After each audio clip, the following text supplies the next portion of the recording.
Muy buenos días, mi nombre es Roberto Rodríguez y por esta ocasión, junto a mis compañeros Jun Wang y Mauricio Cavazos, presentaremos fibrosis quística.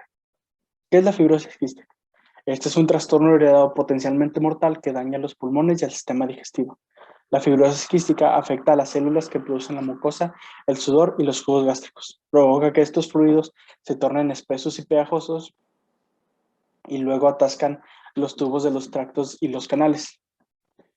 Los signos y los síntomas de la fibrosis quística varían según la gravedad de la enfermedad, incluso de la misma persona. Los síntomas pueden empeorar o mejorar con el transcurso del tiempo.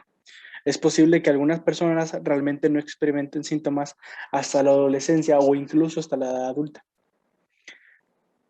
Las personas que no son diagnosticadas hasta la edad adulta suelen tener una enfermedad más leve y son más propensos a tener síntomas atípicos como ataques recurrentes de páncreas inflamado, pancreatitis,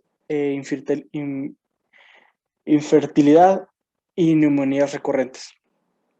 Algunos otros síntomas pueden variar como la tos, las infecciones pulmonares repetitivas, la imposibilidad de subir de peso y las heces grasas. El problema aquí es que en cuanto a las infecciones pulmonares repetitivas, donde el moco es espeso y en los pulmones y en los senos paranasales, proporciona un caldo de cultivo ideal para bacterias y los hongos. Las personas con fibrosis quística a menudo suelen tener infecciones de los senos paranasales, bronquitis o neumonía. Es común la infección con bacterias resistentes a los antibióticos y son muy difíciles de tratar. En cuanto a la epidemiología, a nivel mundial, con un estimado de 70 a 100,000 personas afectadas en todo el mundo, su prevalencia varía regionalmente.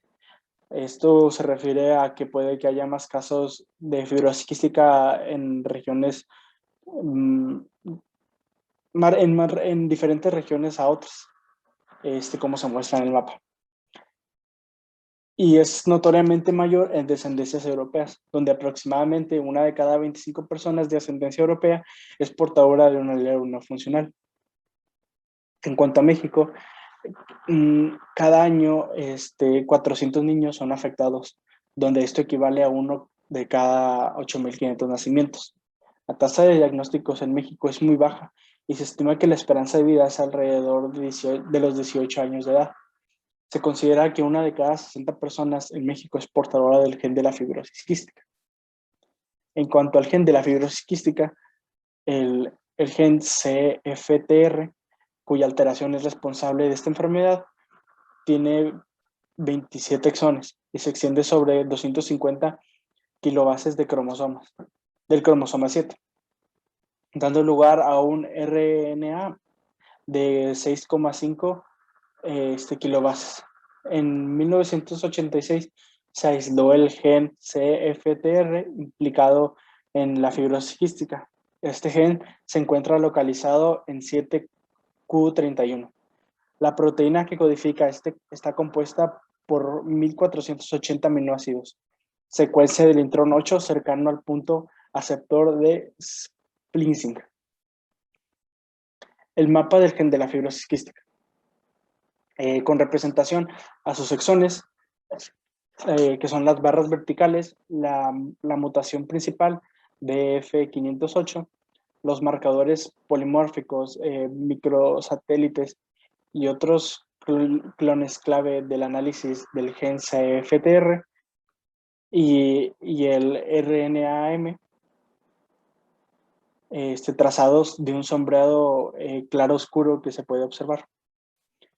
La proteína CFTR trazada del sombreado oscuro y representación de la estructura CFTR con los distintos dominios transmembránicos unidos a un ATP y regulador con unión a un grupo fosfato. Buenas tardes, mi nombre es Jun Juan Yang con matrícula de 614-570 y les voy a dar la continuación sobre esta exposición. En esta diapositiva se trata sobre el organismo reportado en el mundo sobre esta enfermedad de fibrosis quística. Y podemos empezar con el Peter Pau, que vivió durante el siglo XVI. Él escribió histopatológicamente sobre la fibrosis quística en el país llamado Holanda.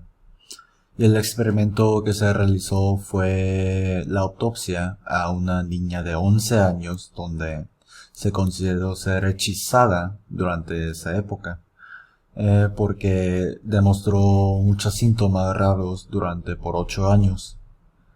Y al realizar el experimento, la paciente era muy delgada y su páncreas estaba abultado, cirroso, de color blanco y brillante. Después de cortarlo y abrirlo su páncreas, se detectó que la muerte fue por una enfermedad del páncreas. Hasta aquí fue donde Peter Pau llegó a estudiar. Pero más tarde, la pediatra llamado Guido Fanconi von Greber, quien fue la primera persona en describir la palabra de fibrosis quística, usó este término para poder explicar la asociación de insuficiencia pancreática exocrina y enfermedad pulmonar dentro de estos niños. Publicó un artículo sobre fibrosis quística, pero desafortunadamente no pudo llamar mucha atención a la gente hasta que la patología llamado Dorothy Hensey Anderson sacó otra vez sobre este tema de fibrosis quística para poder escribir sobre esta enfermedad y estudiar más detalladamente a los cambios histológicos del páncreas y de estos niños, llamándolo como fibrosis quística del páncreas. Gracias a estas personas que se mencionó anteriormente, se realizó muchas investigaciones y estudios y se acercó a los resultados que la proteína codificada del cloro llamado Cystic Fibrosis Transmembrane Conductance Regulator, en la sigla de CFTR. También se descubrió la anomalía genética llamada F508del, que afectaba alrededor del 70% de los enfermos. Y por último punto, explicando sobre qué ha ayudado a comprender sobre esta enfermedad o a encontrar tratamientos, está dentro del punto de estructura de F508del. Porque el F508del consiste en una lesión de 3 nucleótidos que se origina en el aminoácido fenilalanina en la posición 508, así como se dice en su nombre. Y gracias a esta técnica inmunohistoquímica se pudo identificar el ARN mensajero de esta sigla CFTR en las glándulas tales como sudoríparas, páncreas, criptas intestinales, conductos biliares y en grandes cantidades en los túbulos renales. Hola, mi nombre es Mauricio Cavazos, de matrícula 618394, y yo voy a continuar con la presentación de fibrosis quística. A mí me tocó presentar mecanismo molecular y estudio molecular. Bueno, como podemos ver aquí, el gen afectado, y como ya lo comentaron mis compañeros, el gen afectado es el CFTR, por sus siglas en inglés, Cystic Fibrosis Transmembrane Conductance Regulator. Bueno, aquí explico un poquito de su historia, que el gen de CFTR de la fibrosis quística fue clonado en 1989. Por esto se generó la primera mutación a la que se le denominó F508del. Desde ese entonces se han descubierto más de 1300 diferentes mutaciones de este mismo gen CFTR. Bueno, también la mutación esta es la responsable del 60% de los afectados por fibrosis quística en el mundo. Esta se caracteriza por la ausencia de nucleótidos en el exón 10 del gen CFTR. A consecuencia de esto, hay una pérdida del aminoácido fenilalanina en la posición 508 de la proteína, como el nombre de la mutación menciona. Esto imposibilita el transportador cloruro provocando una secreción escasa de líquido con una mala hidratación de las macromoléculas. Por lo tanto, las macromoléculas se espesan y se adhieren en el interior de los conductos, ya sea de los pulmones o del sistema digestivo, la tráquea, etc.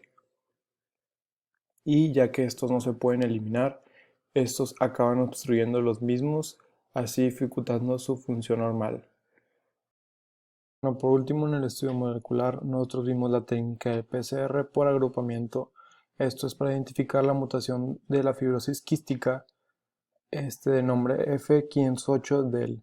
Esta es rápida, efectiva y aparte es económica. Además de que esta técnica tiene una eficiencia de en un 100%. Estas son nuestras referencias y el código de honor. Muchas gracias por tu atención.